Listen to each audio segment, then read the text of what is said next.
টুকসি, রুমের ভিতরে কি করতেছিস রে? কিছু না করি আম্মু, ইয়ামিন সব গল্প করতেছি। ও আচ্ছা, গল্প করতেছিস। আচ্ছা, ইয়ামিন কি মোবাইল হাতে নিয়েছে নাকি? জি আম্মু, নিয়েছি। ইয়ামিন মোবাইল হাতে নিয়েছি। আম্মু দেখো তো ইয়ামিন কেমন করতেছে। আমি যে বললাম ও মোবাইল চালাইতেছে। কিরে ইয়ামিন, টুকসির সাথে কি করতেছিস? দাঁড়া, আগে যাই, রান্নাটা শেষ হোক। আর মোবাইল হাতে কেন নিয়েছিস? তাড়াতাড়ি মোবাইলটা টেবিলের উপরে রাখো।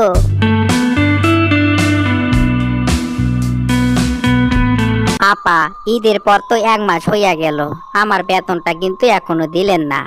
আজকে আমাকে বেতনটা দেওয়া লাগবে। আচ্ছা, ইয়ামিনের আব্বু আগে আসুক, আজকে বেতন দিয়ে দিব তোরে। ইয়ামিন কি দেখো ফোনে, আমাকে একটু দেখাবা? আমি টুকসি, তোমার বোন। কেন ইয়ামিন, তুমি আমারে চিনতে পারছো না? আমি তোমার বোন। আচ্ছা বাদ দাও, তুমি একটা গান বলো তো, যেটা পারো। গান কি গান উফ ঝুমাদি মাদি না না মাতা না না না রে, আমার গান নাই রে, আমার গান নাই রে।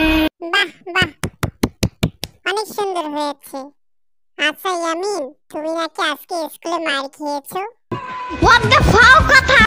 মিমান্টি যে বললো তুমি নাকি আজকে মার খেয়েছো স্কুলে, তোমাকে নাকি আবার কানও ধরেছে স্কুলে।